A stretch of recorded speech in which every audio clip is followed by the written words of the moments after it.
What's up, everybody, and welcome back to the Anything Better podcast, your favorite hour of the week, with your host, Paul Virzi, my boy, Bill Burr, our buddy, the Greek freak, Andrew Themeles, behind the glass, sitting over there looking like a model in his beautiful Beverly Hills studio over there. You guys are listening to episode number 29, and boy, we got an episode for you this week.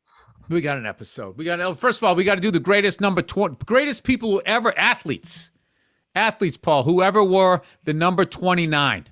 And shout out to my son, Lucas, whose birthday is May 29th. So 29 is the number 29 made me a father for the first time. So I'm a little sentimental about this. And you were number. 29 when you had your kid. I was 29. Yeah, was I? 29? When you conceived. Yeah, he was conceived and I was 29 when he was in there. He was 29. And you had 29 little spermies. 29, yeah. Going right out the end of your schmeckle. All right, let's the greatest 29ers of all time. Chris Carpenter. I thought that was a hockey player.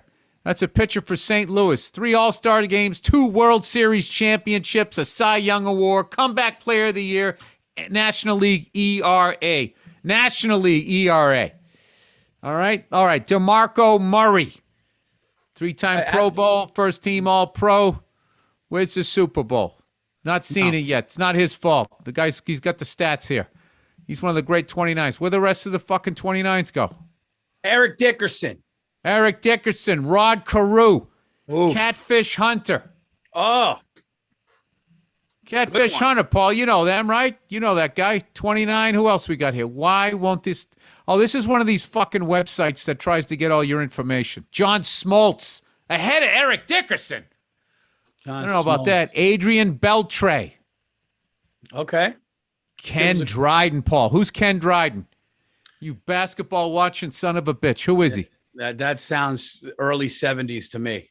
He is an early 70s. Yeah. One of the greatest hockey goaltenders of all time, much as I hate to say it as a Bruins fan, for the Montreal Canadiens. 6-time Stanley Cup winners. 71, 73, 76, 77, 78, 79. Everybody was talking about the Super Steelers. Oh, they won 4 Super Bowls. Really? The Canadians won 6 Stanley Cups.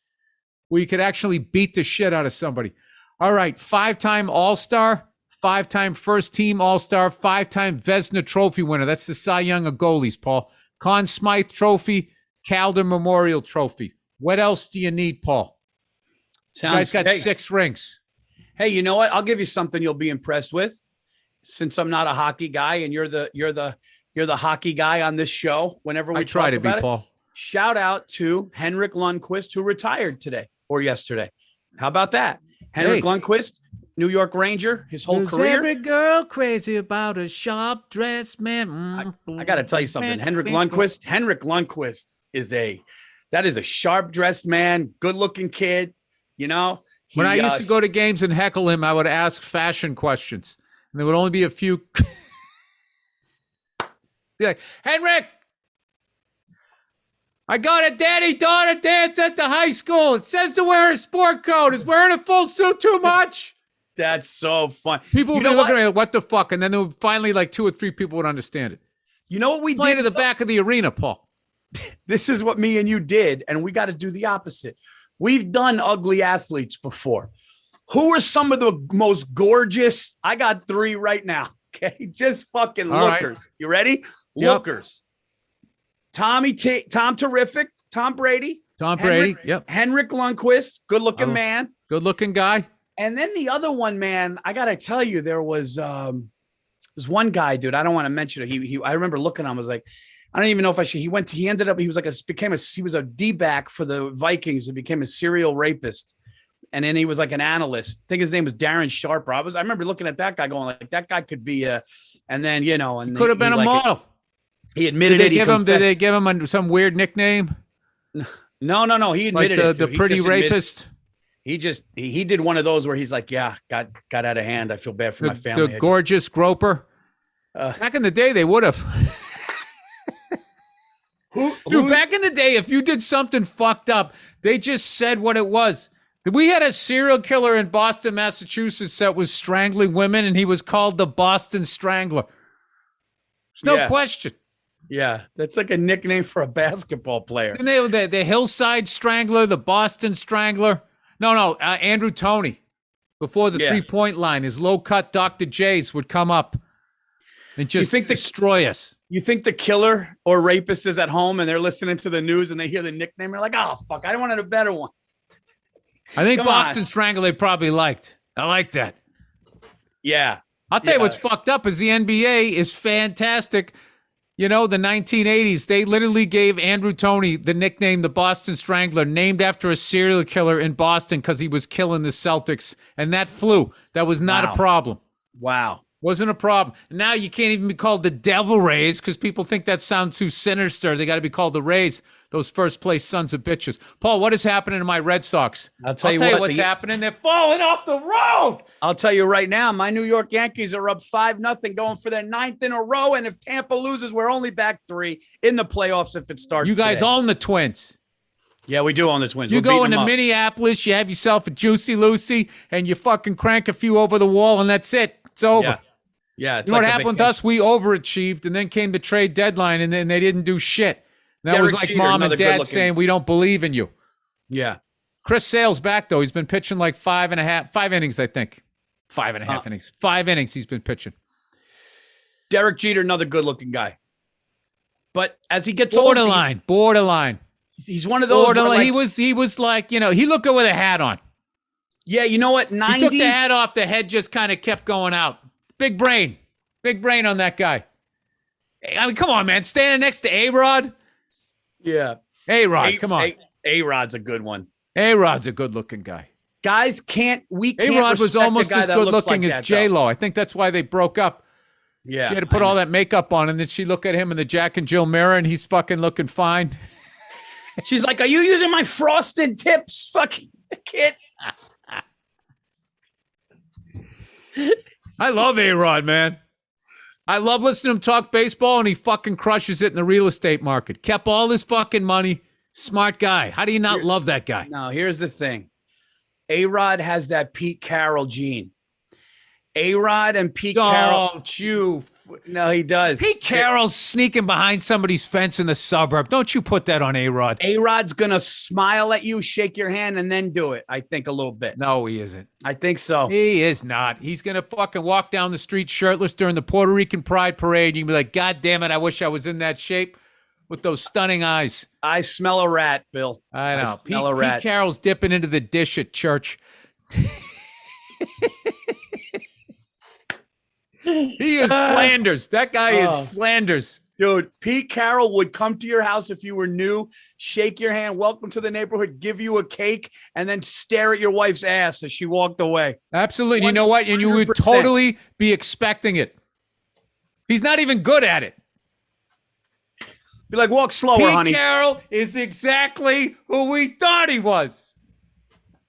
And we let him off the hook. Let him off the hook. Oh, that's fucking great.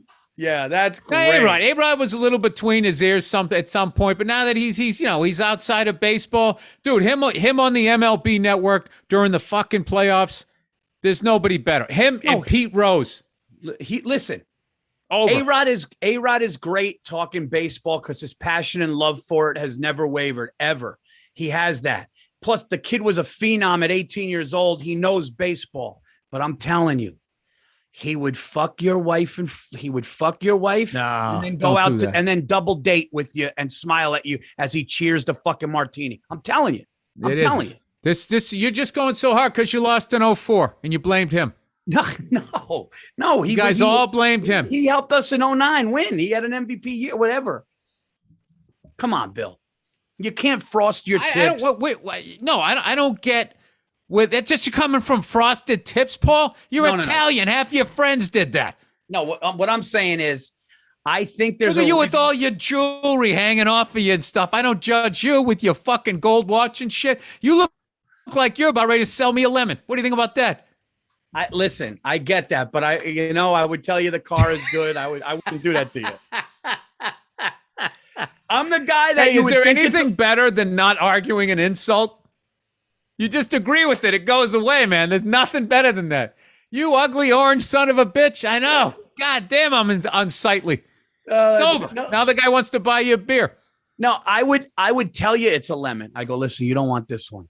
Trust me. You don't want this one. I want to No, get it depends on when I caught you. If I caught early 20s, Paul, hanging onto his hairline, fucking dealing with this fucking childhood divorce, I think you'd sell me that car. Somewhere around 27, 28, you became a person. In your 30s, you became a saint. I was there, Paul. I'm writing a novel right now. You actually were there. I think I met you around I think a week after I was like 26 or something. Yeah, I became. When I met you, your headshot still had you in a leather jacket. So we saw a little left of the bad boy Paul Virzi. Hey, I got that jacket. Hey, I may have to dust it off. No, I think there's a reason why New Yorkers never took to A-Rod. I think if you look at his press conferences after the game, I think here's the thing, okay? It's because you were spoiled brats. You wanted to win it every year, and you brought him in. You thought that's what was going to happen. When it didn't happen, you guys all started whining. You're Laker fans on the East Coast. Fuck both of you. When A-Rod had 2 strikes in a big moment, I knew it was done. I knew it. Didn't think it. He had 2 strikes. He wanted it so much. He wanted to. It's because you assholes wouldn't let him have a good time. Dude, Randy Johnson was the coolest fucking guy ever. He played like fucking 1 week with the Yankees. He's trying to punch a fucking a cameraman on Fifth Avenue. Oh, you know what it is? You know what, you New Yorker sports fans? You're like a nagging wife. You get. You just fucking won't leave him alone. You see what he did last night? Well, he had a good game the day before. I don't care what happened last night. Yeah, listen. You sit there shoving a bacon, egg, and cheese down your fucking throat, acting like you achieved something. I mean, I don't know. They need to live up to your standards of sitting there watching other people achieve. First of all, what does a bacon, egg, and cheese have to do with anything? One bald orange cunt like me after another come down to your city, eat your pizza, fuck your women, and crush in your nightclubs, and you stand back there and you do nothing. I'm fucking with you. Yeah, he used to get in his head. And when you join a team that's won fucking 26 championships, they expect to win another one. He got in his head, and I think he did it because he did want to do so good. So I don't knock that. And you know me, I'm not a New York. I mean, I was disgusted with these fans when they booed Mariano. Derek Jeter was in an 0 for 33 slide. They booed him. They never gave Patrick Ewing, the Saint Patrick. They never gave that kid what he fucking deserved because they're fucking half the city, half of New Yorkers. Do that thing. More than half. I think New York fans. More than half. I don't know. More than half. I don't know about that. There's a lot of smart New York fans. And I think dude, you're going to tell me half are smart? Dude, Lenny Marcus. You can tell me half the fucking city's as smart as Lenny Marcus as a sports fan? All right, maybe 70-30. You're right. 70-30 would be unbelievable. Dude, I'll tell you, just having been back in Boston for a fucking week. All right, dude? Like, if we were 70-30, I mean, we have some of the best sports fans out there, but there's a lot. There's always going to be a bunch of bandwagon. Just showing up, going down to MVP Sports and getting the jersey, whoever's fucking winning, No, bandwagon I'm not even talking about. I'm talking about the guy sitting behind me on Monday Night Football watching Eli going, I'm still not sold on this Eli guy. And it's like, what do you want him to do? Tell me what you want him to do. Because if we do this podcast until 2030, you're still going to be bringing up the lack of respect Eli and Patrick Ewing got in New York City. It's something that will torture. I will talk about that. Those are listen, I know you have your sports things. I know we sound like crazy old men. I know that because you're going to be saying the things you've been saying forever. Mine would be Drew Bledsoe. The 2 things that I'll never let go. Drew Bledsoe went to a fucking Super Bowl, and right before the game started, Bill Parcells evidently told the team he wasn't coming back, and he just put his house on the market. Oof. That's a tough one, dude. I mean, what do you do with that? No, it's a tough one. Exactly. I mean, do you ever see his 30 for 30? He goes, what do you think happens if you don't get hurt? He goes, I win all those Super Bowls. Yeah. I mean, that's what you want to hear from. So that doesn't sound like a guy who's afraid of the fucking moment to me. So, it is what it is. That guy fucking, when people talk about the Patriots being where they're at, he is a huge part of that story. Robert Kraft buying the team. threatening to leave so he gets a new fucking stadium. Actually, I think he ended up paying for it, right? I'll tell you right now, we're getting a new stadium and Mexico's paying for it. That's Donald Trump. And then Bledsoe, Curtis Martin, all of those guys, Terry Glenn, all of those guys that we had that came along during that time. And I believe, I believe there was just as big a part once we went to the Flying Elvis emblem. Well, what these dumb fucks here didn't understand is Eli could have had another run. I remember you said that one time. You go, Eli could get 3. And I thought about that. And at first I was like, no, he's actually right. And then we fucking, for 5 years, neglected his offensive line. You got rid of Tom Coughlin is what and you did. And the guy was also running for his fucking life. You got rid of Tom Coughlin. Stupid move. Tom Coughlin made the Jaguars a winner. He made BC Eagles a winner. The guy, he's a winner. You got rid of a winner to shut up fat sports writers. Yeah. And dummies that call in sports talk radio. All right, Paul. It's Helix, everybody. I love my Helix mattress. Helix Sleep has a quiz that takes you just 2 minutes to complete and matches your body type and sleep preferences to the perfect mattress for you. Why would you buy a mattress made for someone else? I wouldn't do that. I haven't. With Helix, you're getting a mattress that will be perfect for you. The way you sleep, everybody is unique, and Helix knows that. So they have several different mattress models to choose from. They have soft, medium, firm mattresses great for cooling you down if you sleep hot, and even a Helix plus mattress for you plus size sleepers. The big boys. The big boys got to sleep too, Paul. What are they supposed to do? Roll around on the carpet? Oh, you big boys will be sleeping like angels. That's right. I took the Helix quiz and I was matched with the medium. I got the medium. And it does wonders for my back. My back is a mess. So if you're looking for a mattress, you take the quiz, you order the mattress that you're matched to, and the mattress comes right to your door, shipped for free. That's right, for free. You don't ever need to go to the mattress store again. Helix is awesome, but don't take my word for it. Helix was awarded the #1 best overall mattress pick for 2020 by GQ and Wired magazine. Just go to helix.com/better, take their 2-minute sleep quiz, and they'll match you to the customized mattress that will give you the best sleep of your life. You're going to spend a third of your life on the thing. It should be customized. Or if you're Virzi, 40% of your life on it. That's true. I like to nap, okay? Oh, I'm not afraid of sleeping. They have a 10-year warranty, and you get to try it out for 100 nights risk-free. They'll even pick it up for you if you don't love it, but you will. So nasty. So nasty. Yeah. You didn't just send him a refund. Tell him to throw it out. Yeah. Some guy farting in your mattress, gives it back. They repackage it. Helix is offering up to $200 off your mattress orders and 2 free pillows for our listeners at helixsleep.com/better. That's helixsleep.com/better. For up to $200 off and 2 free pillows. Hey, here's another reason they shouldn't pick them up. I went by a tent city and somebody built a house out of 3 of them. Jesus. Just had 2 and then had one on top of one there, so it was 4. Boy, I'll tell you, that Helix firm makes a good wall, okay? Yeah. So here we go. Raycon, everybody. No matter That's me. I'm supposed to be reading this. What the fuck are you doing? We're supposed to be... No, I said I'll read the first 2 and then you knock out the last. Ah, you bastard. Go ahead. Okay, no, yeah. Take it easy. I'm taking it light for you. All right. Raycon, everybody. No matter how you're feeling about getting back out there, there's no denying it's an adjustment. When the world gets too loud, something I love to do is create my own soundtrack by popping in my Raycon wireless earbuds. Sometimes you need some upbeat music to pump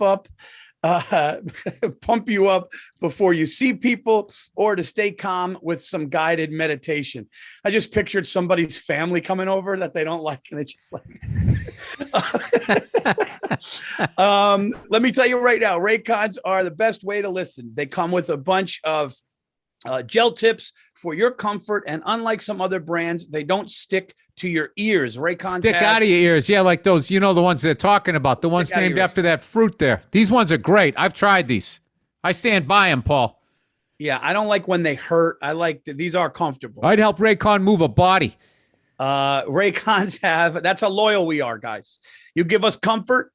Raycons have a 32-hour battery life, so you can listen to what you want when you want for a really long time. They start at half price of other premium audio brands, but they sound just as good. And Raycons come with a 45-day happiness guarantee, so you really can't lose. Give them a try. You'll see what I mean. Create your own soundtrack with Raycon. Right now, Anything Better listeners can get 15% off their order at Buy Raycon. That's RAYCON.com/better. That's buyraycon.com/better and save 15% on Raycons. Buyraycon.com/better and thank us later. All right, everybody, it's Policy Genius. You know, someone relies on your financial support, whether it's a child, an aging parent, a business partner, a gold digger. You need life insurance, maybe security with the gold digger. Why Policy Genius? Well, Policy Genius makes it easy to compare quotes from over a dozen top insurers all in one place. Why compare? Well, you want to find out what the best price is. Why would you ask such a dumb hypothetical question?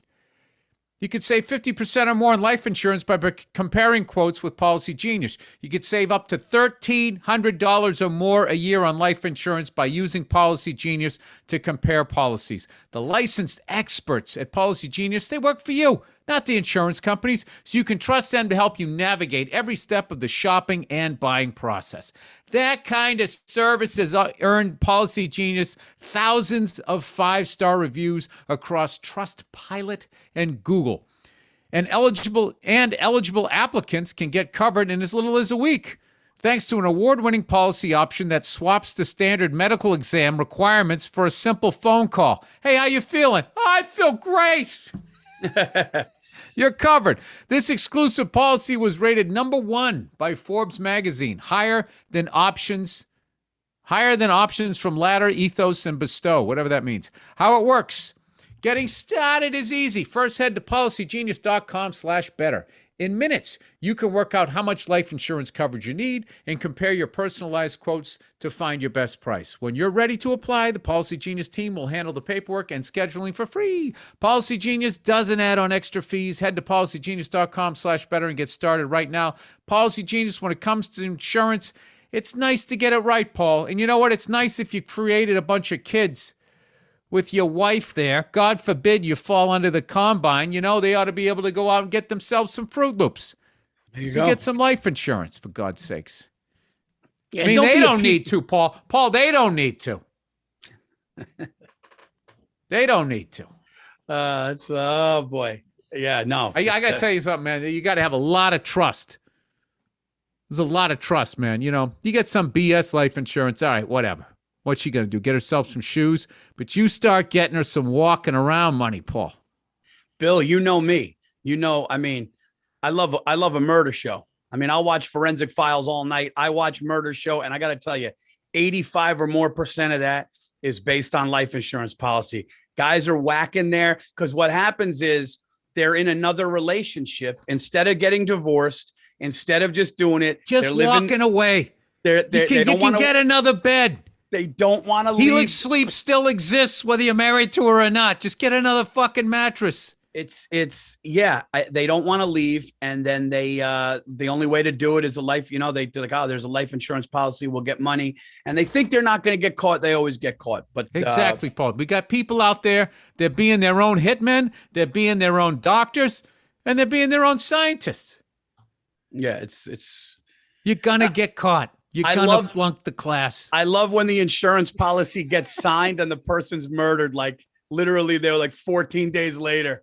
It's like, they're so dumb. Right when it gets done. It's like, that's the first thing the detective looks at. You fucking morons. How do you work your way up to knowing how to get away with the murder, Paul? You got to start by killing your neighbor's pets, right? I don't know what happened. Yeah. Yeah, you do. I haven't seen the last time I saw the dog, it was shitting on my property, which I thought we talked about. But I haven't seen it since. That reminded me Oh, of that. dude, wait a minute. Wait, we got to talk about killing your neighbor's pets. Like, how fucking long before you can go outside with the right look on your face and be prepared to run into your neighbor, when you killed their cat? That's that Sebastian bit where his dad would like poison bologna and throw it over the yard. He would put bologna in like Clorox. His father, I got like old Italians are hilarious. They would put meats in like Clorox or bleach and just throw them around. And then Sebastian said there was just a fucking lot of dead animals. Like, now, were these neighbors' pets or just the rodents around the fucking? I think there was like, I don't know if it was a raccoon or something was getting in his food or his garden. Dude, I'll tell you what is not respected at all are varmints. Varmints, weasels, badgers, all of those fucking things, dude. Yeah. I'm going to tell you right now, nobody wants any part of those things. All of these big scale predators, they fuck with them for a second and then they turn and run unless they got two of them. You know, I've seen a couple of dogs rip apart a raccoon. I've seen that happen. This is the part of the internet where I live, Paul. Let's get out of the sports here so we can actually get some fucking women listening to this podcast at some point in this century. I just wrapped up a vacation there, Paul. So did I. Right on the water, Paul. Yeah. I went Virzi, dude. And I actually got into the ocean. Dude, I got to tell you something. There was a sandbar that went out about 1/8 of a mile. And I was like, you know, when high tide comes in, I'm going to walk on. I watched this old guy walk all the way out on it. And then he did one of those old man dives, you know, where it's almost a belly flop, but he didn't get enough air. They just kind of jump out and they just kind of go. Yeah. Did one of those. And he was swimming around and shit. I'm like, look at this fucking guy. This guy's like a retired fucking mailman, and he's out there swimming around. You know, like fucking one of those aged steaks, and nothing's biting him, right? So he goes in, I go, fuck this. I'm walking out on this little sandbar, dude. I got to tell you, man, I went about 30 yards out, and I started turning around. I had like a fucking panic attack. I felt like I was in that Jason movie. I don't know how you guys do it. So I sort of go along the shore, but I would do a kayak as long as it has like a rudder and I got some, you know, a decent thing I can fucking smack the shark in the head with. But anything better, Paul? No. Anything better, wait, than a nice rainstorm when you have a view of the ocean, watching that thing come in? Very few things more peaceful than that. When you're sitting there and you're just watching the rain hit the ocean. I went into the ocean, man. We had big waves yesterday. It was our last day. And I'm just running in. My son's boogie boarding. We had the best time, man. We had the best time. I'm an ocean guy. The older I get to, I'm an ocean. Themeles, I know Andrew's a big ocean guy. I remember seeing you in San Diego just sitting on the beach staring at it. And I was like, oh, this guy gives a fuck. Like, this guy, like, gets life. We drove down there for shows, and we were all standing in San Diego on the boardwalk. And I remember I started taking, like, I don't know, I kicked off my shoes. I started walking to St. Paul. Goes, "You're going to go to the beach now?" I go, "Yeah, we're at the beach." And I just walk out, and I just sat down. And I remember you like, and then later on, you're like, "Dude, you just took your shoes off and just went and sat in the sand and you enjoyed it." I was like, "Yeah, I don't need an umbrella and a cooler. You just go sit down." Paul, I was ready to move back. Oh, I know. I heard I was there, you know, once I got, you know, the shows out of the way, and I just had 4 or 5 days to just sit there. I just sat there like going like, all right, you know, I can still put out specials if I lived here. I can still do my podcast if I lived here. What am I doing? Why don't I just come back here and live on the water? Paul, I'll tell you right now, man. Steak and cheese in Massachusetts. Dude, I think I'm going to retire in a beach town now. I figured it out. I'm just going to be by the water in my old age. That's just what I have to do. Yeah, you have to do it. And when I stare you gotta retire. You know what? I would do like a residency in like AC or like Vegas. Once every couple months, you go out there, you do your greatest hits.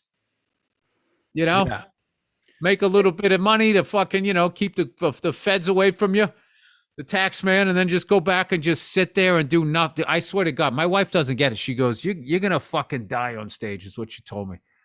It's like, you don't get it, man. Like, you have no idea how much I just want to sit on a fucking porch. Maybe I just need a vacation, but just sitting on a porch, staring at the water. Oh, Dude, the one thing though is I gotta watch out with the cigars, dude. I mean, I think I smoke like fucking 20 cigars. I haven't had one in 2 weeks, and it's been amazing. Just clearing out the throat, but I'm ready. I'm itching. I'm fucking itching. No, dude. I'm going for a while. I went like 3 months without having one. And then now I just went 3 months where it just, it just gradually ends up, I just have one once a week, once every 2 weeks, once every other day, You're a old day. Billy. I'm going to start calling you, you're old Billy Feast or Famine. You are, the thing with you is you fucking either put the throttle down and go, or you just fucking, the car stays parked. You have no fucking coasting mode to you. I don't know how to do it. I got 2 gears, low and high. Me, I'll sit in a sedan and I'll just cruise, man. Just start waving. What's up, man? I will tell you this, Paul. 3 days on a fucking beach. Oh, dude. I was just driving around on a lot of the North Shore. Dude, the places that I hit, man. The places that I fucking hit back in the day. I ate like a 17-year-old king. I ate like I was still in high school, dude. Steak and cheese, Chinese food, fucking roast beef sandwiches, clam shacks, you fucking name it. I went to my favorite pizza place. I went to ice cream place, the place where I was staying, which was the shit. So I'm not going to say where I was staying because I swear to God, dude, I was ready to buy the fucking house and sell my one out here. Dude, I want to buy a beach home now, dude. I want to just buy a beach home. Dude, I was watching these. They had giant waves yesterday. So I'm just sitting on this. We got the chair. I'm sitting there. I got a spiked ice. I'm drinking some spiked iced tea. Shit was delicious. It was the end of it had a whiskey finish. So it was like fucking, dude. And I'm just drinking this iced tea that had some whiskey in it, dude. And I'm watching these giant waves because the weather was getting bad. And I'm watching surfers. And I'm just going, oh, he's got it. And then this one guy ran out. I go, dude, I saw you catch that one. He goes, yeah, man, it's fun. I'm just watching it, dude. And I'm like, I gotta, this got to be it for me. And I'm telling you, put booze in an Arnold Palmer. They got to be cheap shit though. What's that? Johnny Red? What would you put in there? You wouldn't want to, if it actually tastes good, you don't want to have all that crap mixed in. I don't know what right? the company was, but it was a spiked tea that had a whiskey finish, and there was a little whiskey or bourbon in there, dude. And it was like 7 or 8% out. Halfway through the first one, I just smiled at everybody. I was just fucking smiled at everybody in a fisherman hat. I was just fucking, hey, how you doing? Like I started like trying to talk fucking beach lingo and shit. I was like, dude, you catching tubes out there? I was just catching tubes. I was ready to fucking go buy a surfboard, dude. I was like, I'm gonna get a fucking surfboard, see if I could get up, but I'll end up breaking my fucking neck. But no, dude, I think you could. You're an athlete. You could get up. I think that the beach life, like when I see those guys, I was talking to the lifeguard there, and I go, this is great. He goes, yeah, dude, he's great. He goes, listen, he goes, sometimes he goes, I go, dude, you got a great gig. You're sitting here, you're tan. He goes, no, dude. He goes, it's fantastic. He had dumbbells and he's just looking at everybody. He's just doing this shit, right? And then he goes, no, he goes, a bad day goes south real quick though. Some kid sitting there like can't catch air, you can't get their air, or like if a wave knocks somebody out and shit. But he was just like, you could tell he just like lives that life. Bad weather comes. They have like, they tag team their friend who then sits on the thing, and then he grabs a surfboard and he goes out. Because when the bad weather come, that's when the waves get 6-7 feet. Oh, and okay. yeah, and like it was just like so cool. And then just restaurants are packed with families. You could eat outside. You're outside. You could bring food on your deck, and all the houses have rooftops or decks that kind of see the ocean. So you and your family are just sitting outside. Like you said, if you got a patio where it rains and you don't get wet and you see the water, that's a whole other thing. Smoking a stick. Oh shit, dude. We got to do it next year. I think there needs to be a Burr Virzi family vacation. Oh, dude. 100%. 100%, dude. At a fucking unbelievable ocean town, ocean house on the fucking water. Oh God. Yeah, I just got to make sure the wives, because we're going to be having so much fucking fun. They're going to be like the wives in Goodfellas as you're like dumping water on me. And we're like, hey.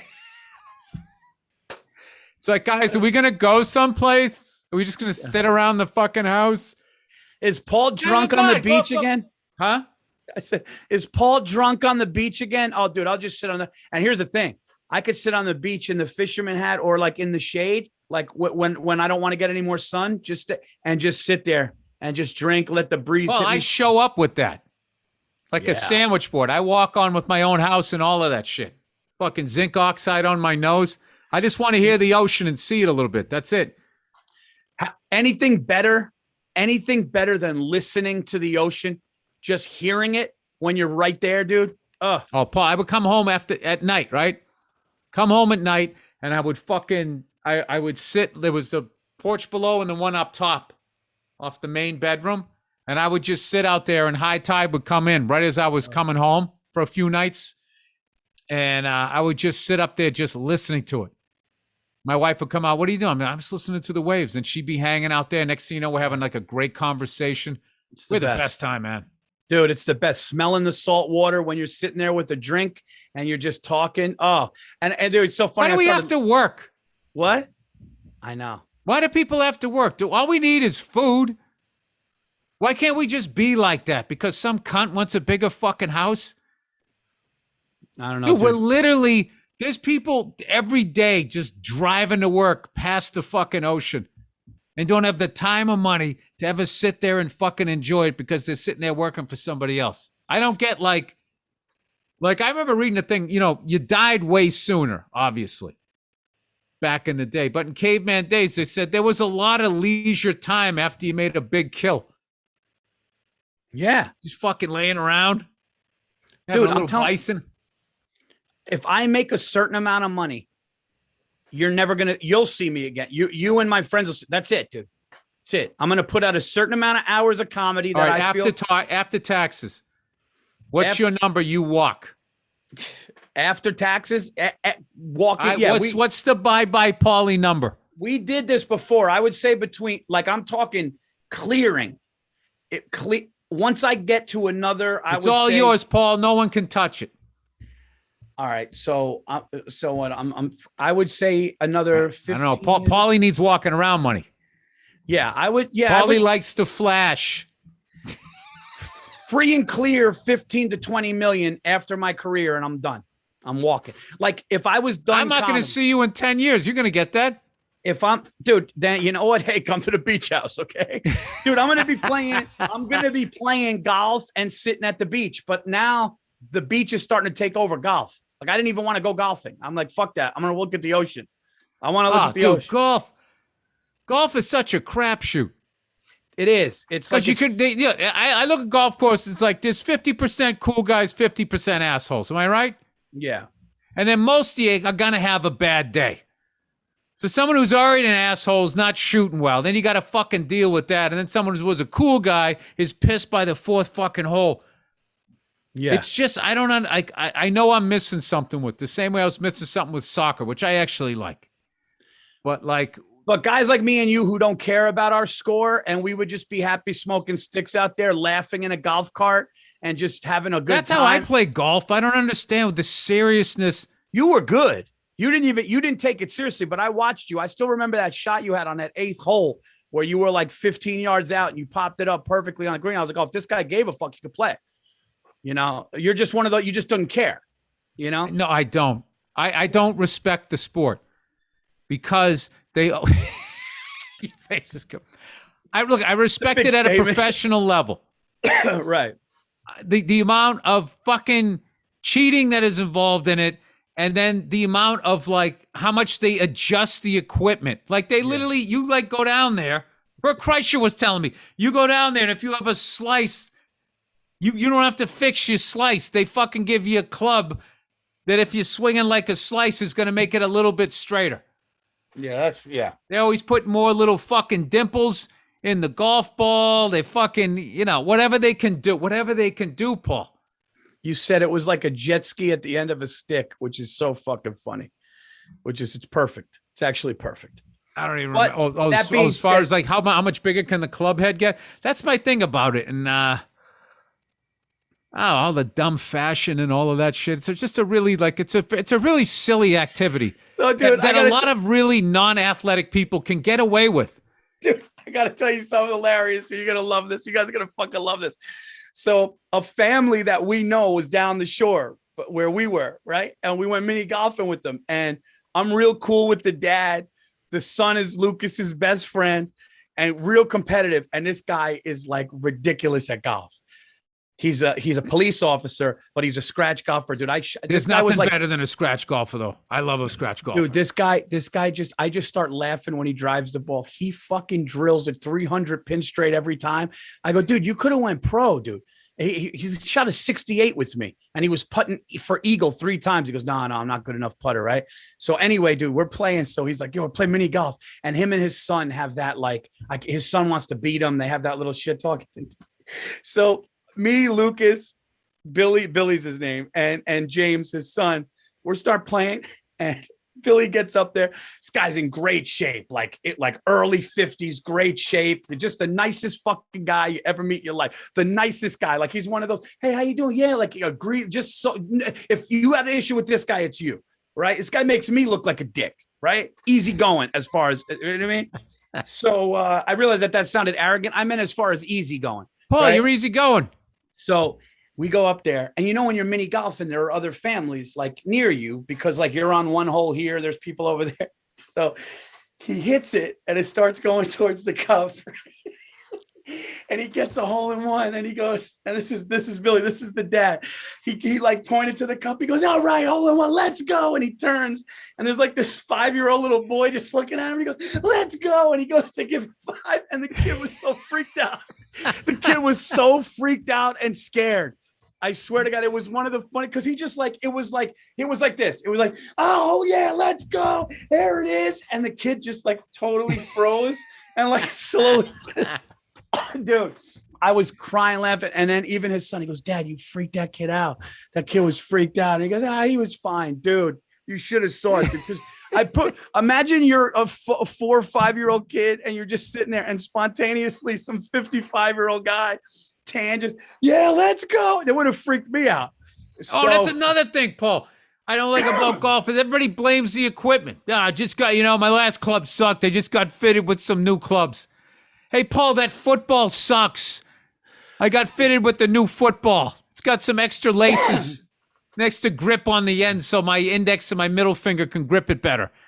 That's my problem with it. I know it's a great sport. Plus, I know people love it, so I shit on it a lot. I don't know shit about it. I'll just shut up. Why don't I shut up? I'll shut up. Listen, I've had a ton of fun golfing, but I got to tell you, the older I get, looking at the waves, listening to the waves, being at a beach town, getting a little color, going to sleep early. Anything better? Haven't you heard enough chatter in your life, Paul? Yeah. Because there's another thing, too. When you golf, dude, it's like a fucking blind date. It's you and your buddy. Hey, we'll make with these other guys. It's like, well, I hope they're not assholes. I know. Because now I got to deal with this for the next fucking 3 hours. Hey, I'm Steve. I'm Pete. Hey, Steve. Hey, Pete. Hey, Steve, what are you into? Well, all the copper fittings you see on the light post there? That's what I do. It's a family-run business. Oh, yeah, it's great. Yeah. Nice shot, Steve. Nice shot, Steve. Anything better than being in bed at 10 o'clock? Did Steve write down 5? Did he write down 5 in that last hole? He had a 6, right? He had a fucking 6. No, I'd be like, you got to do that. Dude, this guy fucking kicked it out of the woods, dude. That's he better have counted that. Of course he did. He's been doing that since he fucking started. Of course he fucking didn't. Yeah. That's one thing I can't handle. I'm telling you right now, he does it again, I'm going to say something. I don't care. We're not playing for money. I'm going to fucking say something. That's not fucking, that's not right. Oh, you know I can't handle that. Bullshit. That bullshit. I can't handle that. I played with a guy, and I knew he wanted to. I played with a guy. I can't mention names here, but you don't know him either. But I played with this guy. Oh, he knows my family. Okay, and it's not the guy up the street who tells you to go fuck yourself when you say how's your day. Oh no. And we're playing, and he's got this arrogance. Kid's making money. He's got this arrogance. And I knew I was playing better than he was. And he's one of these guys that it flies left, and he goes, shit, man. So he puts another one down. He goes, I don't know what the fuck, then it flies right. He's doing that shit, right? So I knew. Oh, he's hitting a breakfast ball all day. Yeah, it's like, I got to give the kid credit. The kid was hitting fucking bombs. Like if these things were straight, but they weren't. He's wild. You know what I mean? And then at the end, he goes, shit, and I forgot the score he said. He goes, I actually it was some number. And I'm like, no, what? You didn't. Like as I was sitting there, I'm going, no, you didn't. I'm going, I beat you by 3 or 4 But did you strokes. say it? No, I didn't say it because nobody fucking says it. It drives me fucking crazy. In this situation, I can't Everybody's say it, and I'll tell shaving you off why. like fucking 5 strokes every time they fucking play. Everybody like, dude, fuck golf. Fuck that shit. Fuck golf. Who the fuck wants to do that? I'm not wired to sit around and watch a guy shoot a fucking 97 and tell me he shot a fucking 92. I can't fucking do it. And so any business connection I'm going to make out of there, really, you can finance this film, that's great, but you shot a fucking 97. Oh my God, dude! You losing a movie deal? How funny would that be? You're Well, like, it'd "Yeah, probably you do me a fucking- dude, favor you to go missed that golfing with the fucking guy. If you putt." see how the guy fucking plays golf, Jesus, you know I'm going to have to audit this guy. I'll tell you, it's going to be rough. Waiting for that check coming in, Paul. You know what? I 100% agree with you. Shit like that says a lot about a person in regular life. In regular life. I think a lot of people got to the country club shaving a little here, a little there. There you go, Paul. I think there's a culture. You know what? There's some truth to that. And then you get knockaround guys out there, swinging the wrenches, trying to have a good time. And That's right. And then all the fucking, loveless marriages. You got their broads looking at you. You don't need that headache. That's why you got to play a public course, Paul. Yeah. Well, I mean, You can't come down there with your chain hanging out with a nice smile on your face, and they're all married to these Wall Street guys with their fucking asses all tight, and you come fucking walking in like you own the joint? I tuck the chain in under the collar when I go to the nice spots. Oh, little class. Yeah, I take it. But then when I start playing good, I fucking throw one of them out just so people see. What are the rules, Paul? Is it like a vibe? You like chains coming out? Or Yeah. Yeah, no, it is. It's a feel of the night, Here's the one thing. start If I'm to buzzed, feel who you are. if I'm buzzed, they're out. If I'm buzzed, they're out. Oh, yeah. I mean, it has to. Yeah. They're buzzed, they're out. Certain dinner occasions, I'll tuck in. Oh, at it's dinner. there. I forgot. You got 2 now. I love it. Yeah, I got 2. I love Mr. them. V.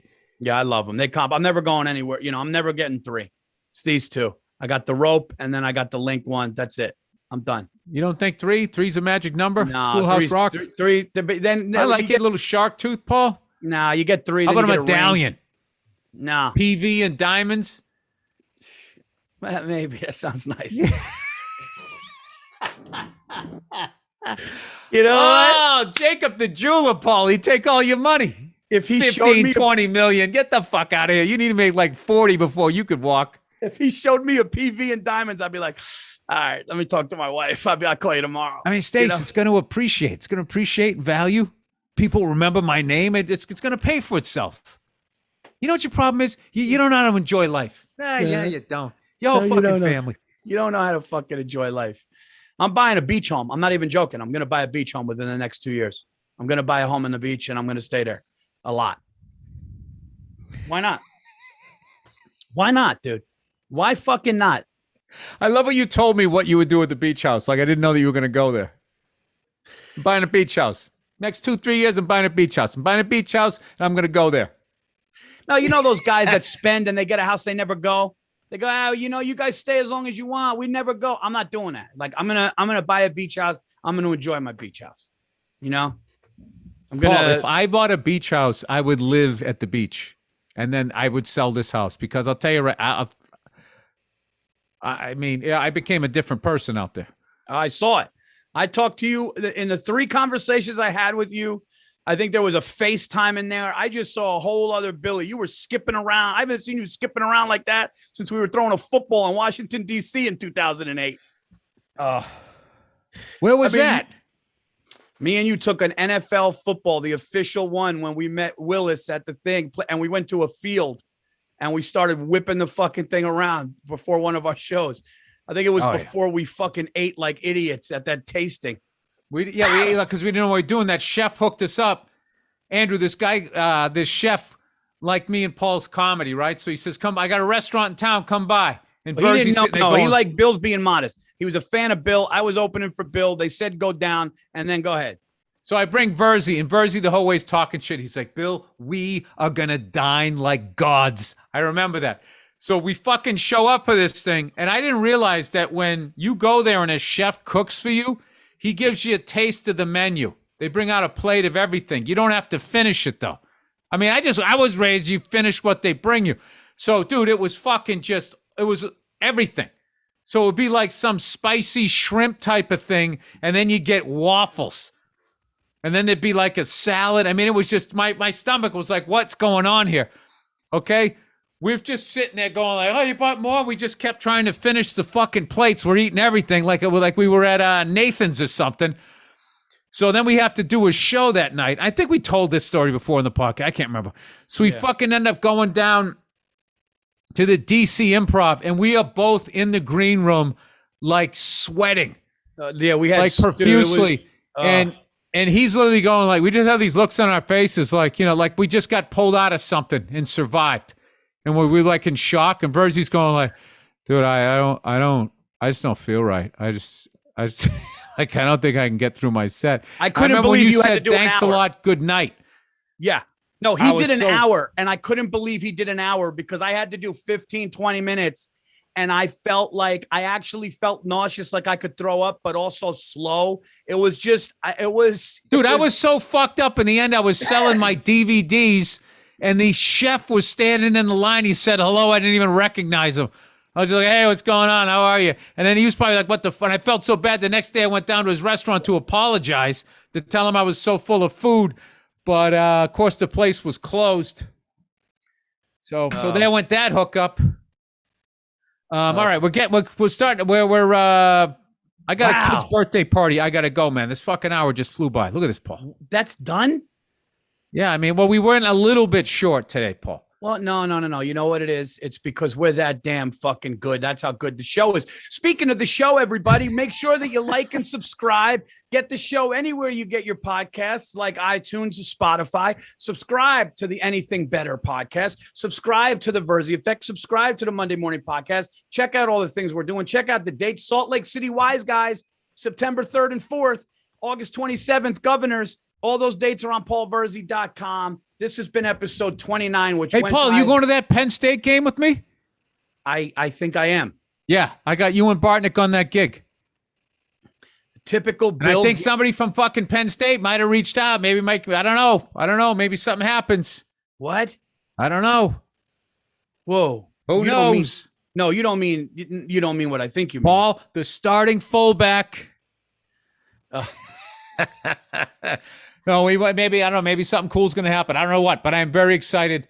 Dude, if Saquon Barkley... I don't want to spend your money, Paul. I don't want to spend your money, but there's already a rapper called 2 Chainz. Okay, 2 Chainz has been done. I'm just telling you. It's been done. Dude, if Saquon Barkley shows up to that and I meet that guy, I'll fucking shit myself. All right, well, I hope that doesn't happen. I hope you just have a stupid smile on your face. Dude, here's the thing with me. I love that kid so much, and he's only been in the league 3 years. I'm gonna go up to him and say what Barry Sanders said to him. Barry Sanders is like, dude, I would actually. This is how crazy it is. I would shake Saquon Barkley's hand, hug him, and be like, dude, you're the greatest ever, and you know it. And he would go, I haven't even been in the league, and I would go, trust me, I know. How ridiculous is that? I would tell him what I know he's gonna do that he didn't do yet. That's how good. All right, let's close on the best sports quote I've heard in a long time. You know Bob Uecker? Yes. He's the Miller Lite All-Stars. He missed the tag. Great seats. Hey, buddy. Like his whole joke was, how he had a mediocre baseball career. Unbelievable announcer. They asked him his favorite memory as being a professional baseball player. He said, we were playing a game in Philly and I saw a fan fall out of the upper deck. He said that? Oh, that's the fucking best. I forgot to tell Bartnick that. Oh, that's fucking I said, I saw a fan fall out of the stands. That's how I fucked it up. I was thinking upper deck when I said it. My favorite memory as a baseball player. We playing in Philly and I saw a fan fall out of the stands. Oh my God, that's incredible. Well, we should definitely end it is. on You know that. what I love about Philly fans? Where they would laugh their ass off and think it would be like, yeah, we deserve that. Philly fans are tough, but they fucking when they love the fucking realness, they love the truth, and I got to give them credit for that. We could end on that. They're self-sabotage, and they want to see their team have a little bit of fucked upness about them. That's what they kind of like. They don't want some Dudley Do-Right out there. They want somebody that gets the job done, but is a little fucked up and looks like he might get arrested. That's why they like that relief pitcher till he gave up the home run. He's throwing the ball. He's falling off the fucking mound. He had the crazy mullet. Yeah, John Kruk, he was 2 years away from getting, drunken in public protective custody. All right, guys. Well, what can I say? This is another episode of Anything Better. We'll be back next week with episode 30. So start looking up those numbers. And till next time, like I said, check out all our websites for our shows. We're out of here.